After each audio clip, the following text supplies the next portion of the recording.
Shalom,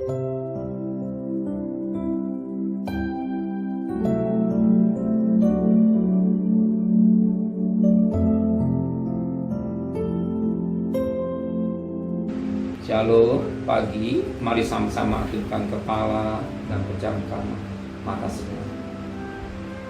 Semua karena anugerah-Mu, anugerah yang Kau berikan hidup kami.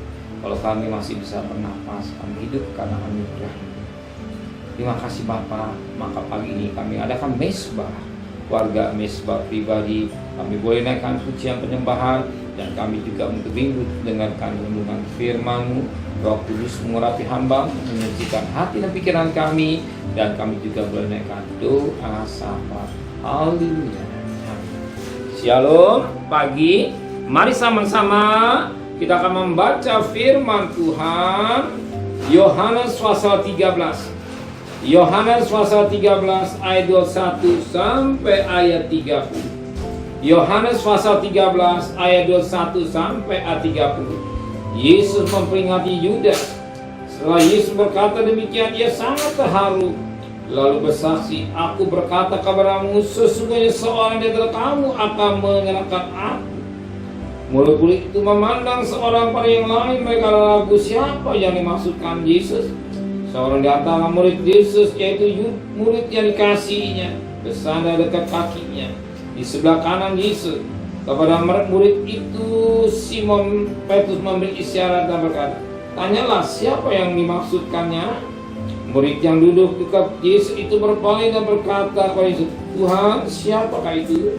Jawab Yesus, "Dialah yang kepada aku akan memberikan roti sesudah aku mencelupkannya." Sesudah berkata demikian, ia mengambil roti dan mencelupkannya dan berikan kepada Yudas anak Simon Iskariot. Dan sesudah Yudas menerima roti itu, ia kerasukan iblis. Maka Yesus berkata kepadanya, "Apa yang hendak ku perbuat, perbuatlah dengan segera."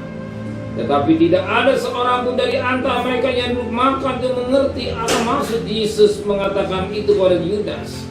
Karena Yudas memegang kas, ada yang menyangka bahwa Yesus menyuruh dia membeli apa-apa yang perlu untuk perayaan itu, atau memberi apa-apa kepada orang miskin. Yudas menerima roti itu lalu segera pergi. Pada waktu itu hari sudah malam. Betapa penting kita menjaga hidup dengan baik.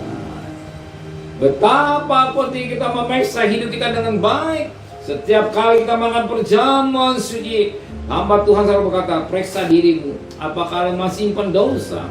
Adakah suatu tidak baik antara istri dan suami? Ada sesuatu yang tidak baik antara saudara seiman? Ada sesuatu yang tidak baik anak dan orang tua?"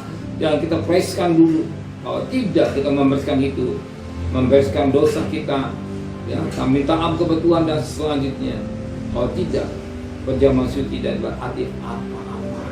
Roti itu bagian tubuh Kristus, pengorbanan Kristus, tidak berarti apa-apa.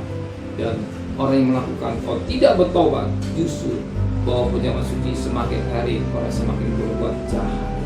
Yang Tuhan mau ketika kita makan perjamuan suci, kita introspeksi diri supaya kita bertobat sungguh-sungguh. Seandainya tidak bertobat, itu akibatnya lebih fatal lagi.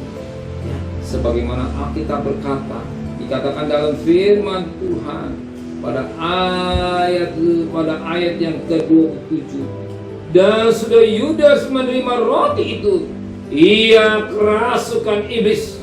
Maka Yesus berkatanya, "Apa yang hendak kau perbuat, perbuatlah dengan segera." Ternyata Yesus, ya, maksud kami, Yudas tidak mau bertobat. Ya.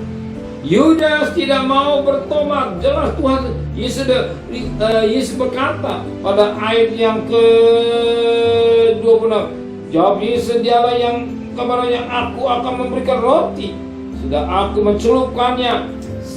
Sesudah berkata demikian, ia mengambil roti dan mencelupkannya dan memberikannya kepada Yudas. Ternyata Yudas tidak mau bertobat.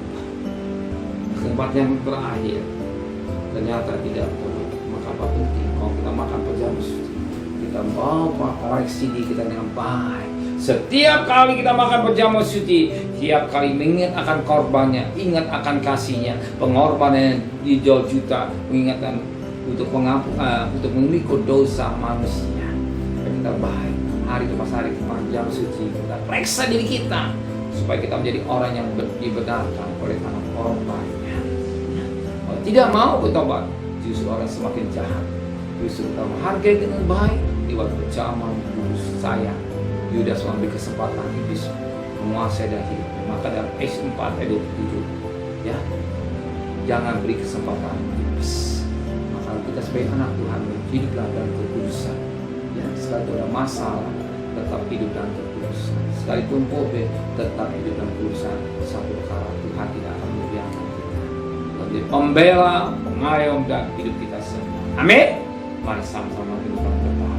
Menteraikan firman hati kami, kembalikan besok pagi tubuh yang sehat dengan tidak kurang satu apapun juga. Berkati Bapak Presiden, Wakil Presiden, para Menteri, para Gubernur, para Bupati, para Wali Kota, para Camat, para Lurah, pada RW, pada RT, pada medis, pedawan Polri. Berikan mereka hikmat yang dari surga, dari takut pada Tuhan. Sedang kekasih, terimalah berkat nikmat dari Allah Bapa, cinta kasih sayang dari Tuhan Yesus, dan berkat Roh Kudus menyertai saudara mulai hari ini sampai Maranatha Tuhan Yesus datang. Yang cinta Dia katakan amin. Tuhan memberkati.